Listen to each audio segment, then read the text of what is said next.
Nick, what are you expecting from this game? I don't know if it's going to be 45-35 with 80 combined points, but I do think it will be a high-scoring game, both teams into the 30s, and I think it's going to come down to this question.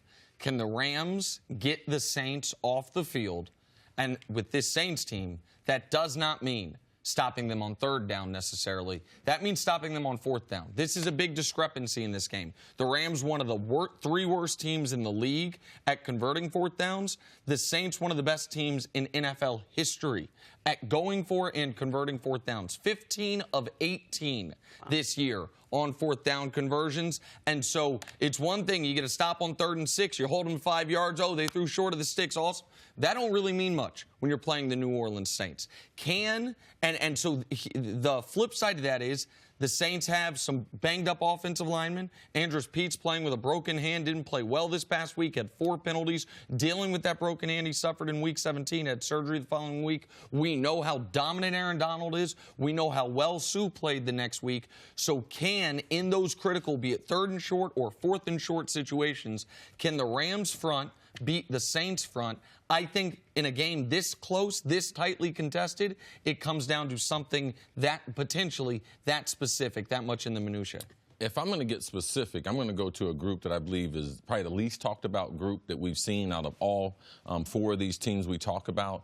And Coach Mangini always talks about with inside an NFL organization, you want continuity. You want continuity in the front office, you want continuity in the coaching staff, and you love continuity in the locker room or within your units. There is no continuity like the LA Rams offensive line. There was a number of teams and quarterbacks that tried to revamp their offensive line over the last couple years in the league, and they've had tremendous success. Seattle, they did it for Russell Wilson, totally changed, led the NFL in rushing this year. Andrew Luck's career was resurrected, him getting back healthy. They changed their mindset, who they were going to put on that offensive line. It's really, really helped them. We're very, very fortunate because there's a lot of signs from this, high scoring and all that, but the 4 teams we're watching, they all got good offensive lines. It would be hard to argue that the LA Rams don't have the best. 2017 offensive line played all 16 games. This past regular season, offensive line intact, played the whole season together. Can they have that type of run productivity and dominance that they had over the Dallas Cowboys? Because no one would think that the Rams are going to be able to run for 200 yards. So we give all the backs the credit. All we talked about, man, C.J. Anderson, that little butterball. And then we talked about Todd Gurley, how outstanding he is. But we didn't mention this offensive line. I believe this offensive line will play a mark in this game, especially their left tackle. Unique story in Whitworth. They brought him over from Cincinnati. We had video of him win this first playoff game last week in the Coliseum. After 7 losing attempts in Cincinnati, he wins his first game. He's going back to Louisiana, which is home. He played his high school football there. He played 4 state championships in that building, won 3 state championships, then went on to a great career at LSU where he won a national championship in that building. So that offensive line and their left tackle, he's probably going to get some home cooking there for those big guys. So I believe that offensive line and their ability to be able to knock that defensive line back, and because you mentioned Sheldon Rankin, they're down. So can they wear them out over the course of that game? I think that Sean McVay, that's a huge part of the game plan when they go to New Orleans, Nick. And that's why Jared Goff, he can't be caretaker in this game now. Jared Goff, since the last time they went into a game saying, you know what, if we're going to win, Goff's going to have to play great.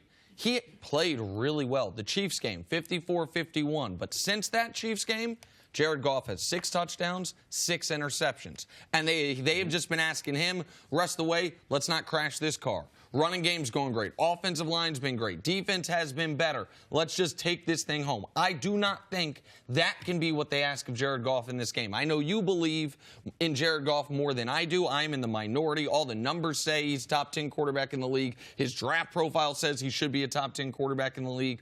I want to see Goff in this game because I believe in their offensive line. We know that Gurley's going to be the #1 part of the Saints' defensive game plan, and we know McVay can scheme guys open. Can Jared Goff, he doesn't have to match Drew Brees, but can he get some 10-9 rounds instead of 10-8 rounds against one of the greatest quarterbacks ever? That, to me, if he can, the Rams have as much talent as anybody in the league. If he can do that, the Rams can go into the Superdome and win this football game. What about the coaching, C? Two Seans, but very different points of their career. One has seen it and done it. One is sort of taking all the information in it and trying to sort of innovate the role of head coach. How do you see, how much of this is going to come down to out-coaching the other team? I think it's a great question. I think that you make a great point as far as them being at different points in their career. But in reading articles, following both of these teams, there is a great deal of respect from Sean Payton to Sean McVay and Sean McVay to Sean Payton. They say they try to copycat each other's offense. They steal the plays. They admit it. Most coaches won't admit it. No, I drew that up. No, they're like, no, I watched them. Sean Payton says, Sean Payton watches every touchdown scored in the NFL every week, and he makes sure that he watches the Rams. So because he's looking at these plays to say, man, how can I duplicate a formation or a play? And one of his favorites is duplicating plays that the Rams and Sean McVay have designed. So what I believe is important in this game, though, Jenna, for both these coaches at different parts in their career, who can pull off their trick play early? Because whoever can do that, because then you put the other coach in a predicament. Both of these coaches are going to gamble for it. We've seen Rams special teams. They'll run a fake. They'll have their punter throw the ball. We saw last week in Sean Payton, they scouted out the Philadelphia Eagles and they decided in the Chicago game, when Fletcher Cox is on the field when they're punting, those are the only plays he's going to take a break. So they had the film of all the plays he was there, and they pulled off that fake that we believe. Right Nick, at him. You called that as the play of the game in last week's playoff game, but they had scouted it out, and both of these coaches are looking for that opportunity. Who can pull off their trick play early? It puts a lot of pressure on that other guy.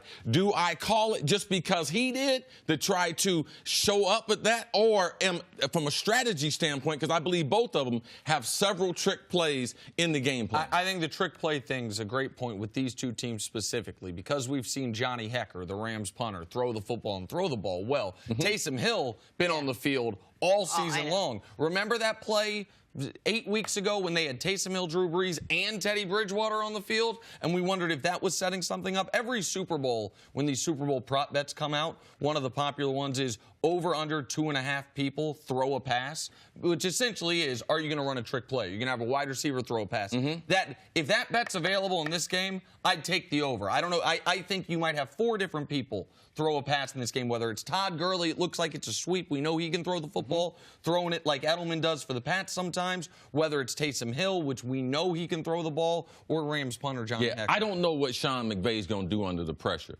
But I've seen Sean Payton under the pressure. Yeah. And I've seen coming out from halftime from a kickoff in his Super Bowl win, what did he do? Onside. Onside kick. So I know he's got the guts to be able to do it. When you're at home, it's a lot easier to pull that off because you still have the crowd there to be able to offset the momentum.